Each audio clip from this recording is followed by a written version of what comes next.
Hi everyone, this is Justin Cotton, and I will be talking about Fernand Ledger, the city, and his work, The City. But before that, I would like to revisit work that we all know and have learned during the semester or last last couple lectures. Cubism, and we already know that Cubism was one of the most influential visual art styles that were introduced to the art world. And this introduction came from both the cooperation of Pablo Picasso and George Braque. Um, they both initially created this as a neglection of the inherent concepts that were already in the art world, which was basically the main idea of art was to copy or to capture the likeness of. So with this, we already knew as this art, which was neglecting the type of style that neglected nature, it already stood out on its own pedestal, you could say. This also involved the neglecting of the belief that artists should adopt a traditional view of art. Cubism casted away this kind of handicap of traditional perspective as a way to view the sides, the side back, excuse me, the side, both sides, and the back of a specific landscape or view, you could say, and transmitting this likeness, this vantage point, simultaneously into one view. It reduced and fractured everyday objects into geometrical forms within a shallow and relief-like space. In a way, you can almost imagine it as the way we see, or the way flies, like the eyes of a fly is depicted, where it can see its front, its left, and its right at the same time. Um, and this also had the intent to emphasize the two-dimensional surface that we call canvas.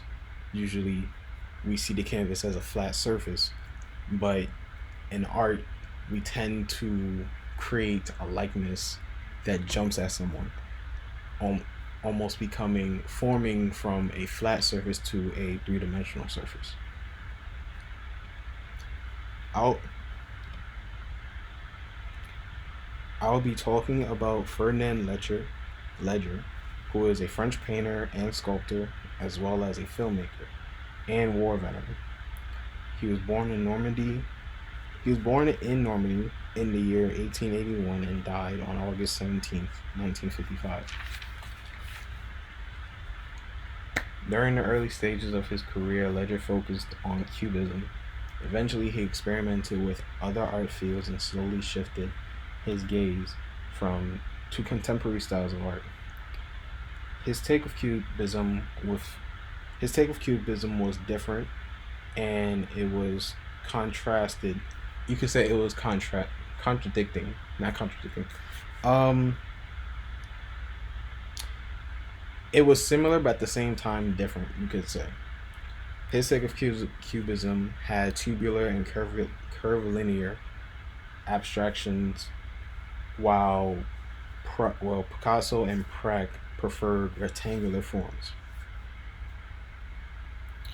Ledger was one of the first to experiment with non-figurative abstractions. Picasso and George Braque had an extremely significant impact on on his personal style as an artist.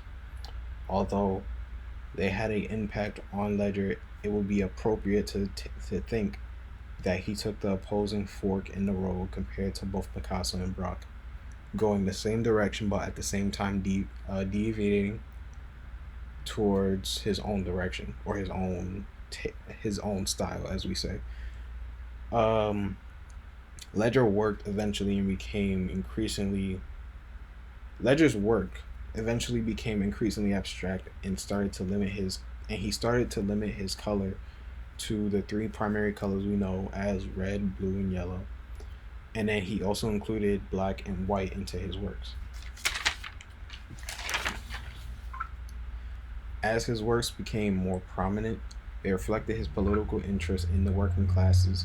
However, it remained as a monumental style that is static in nature, with flat, unmodulated colors, heavy black contours, and continuing contrast between yeah, sorry, with cylinder-like and rectangular forms. To Ledger, it was important to capture a dynamic. It was important to him to capture a dynamic or action and constantly changing condition of modern life in his work. Almost similar to like a mirror, how it follows uh, the movement that you make in it. Depicting, by chance, depicting a three-dimensional form on two-dimensional surface without relying on the pictorial tools of perspective and chiaroscuro. And if anyone doesn't know what that is, it is the effect of contrasting light and shadow created by light falling from a particular direction. In a way, it's like it is. If I can give a quick example, it is when you are in a room and the light is hitting that room a certain way to the point that light the light may be on you, illuminating you and whatever is in the view of the window, but anything that is outside of the view of that window is casted in shadow or darkness.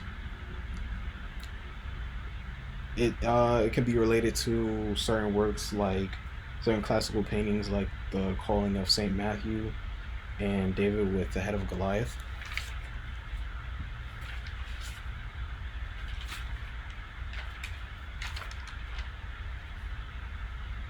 Uh, back to Ledger's years as a cubist, he initially started with the concept of art as an autonomous activity.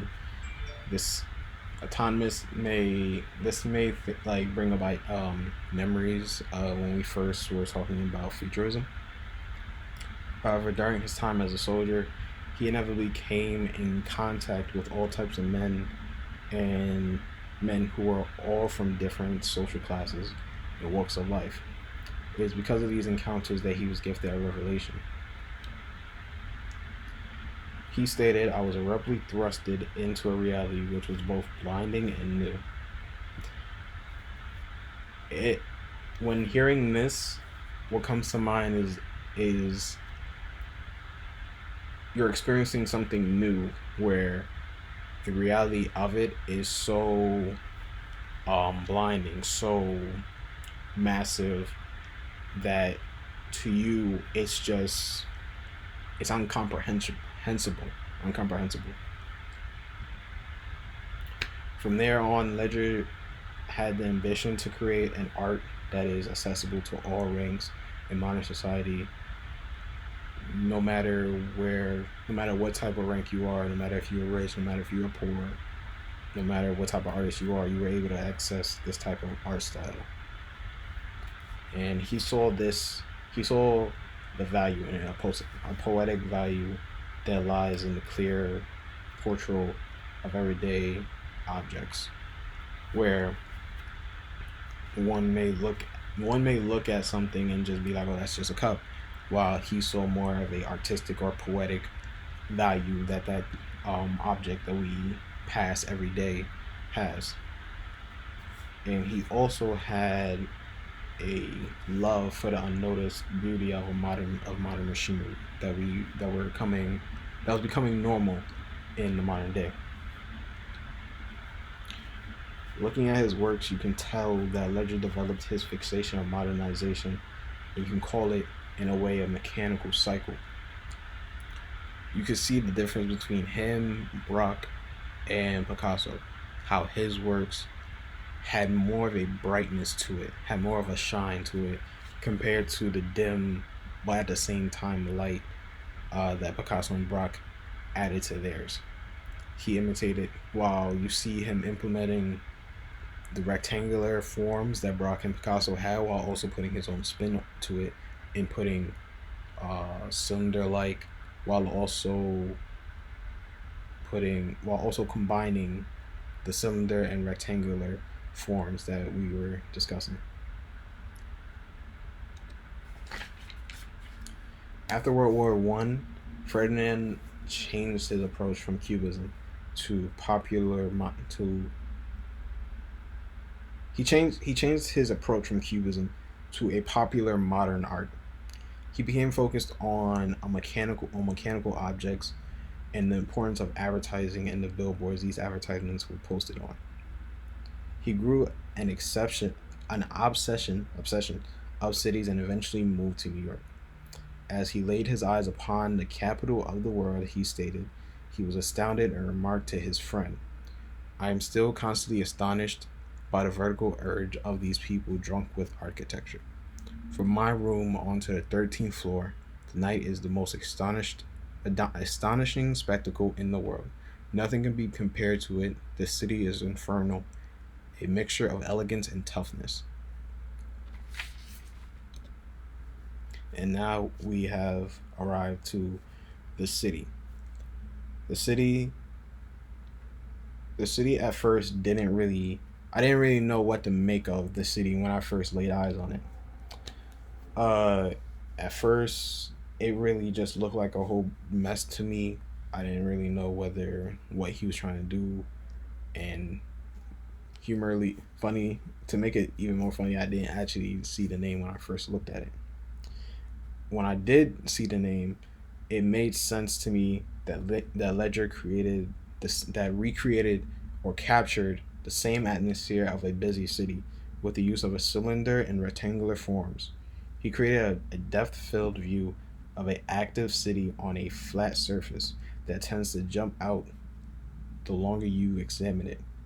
With its bold and dark bright colors in this work, Ledger successfully recaptured, or yeah, captured the disconnecting rhythms of a contemporary urban space and the aspects of perspective its tall buildings, bridges, and scaffolds hold.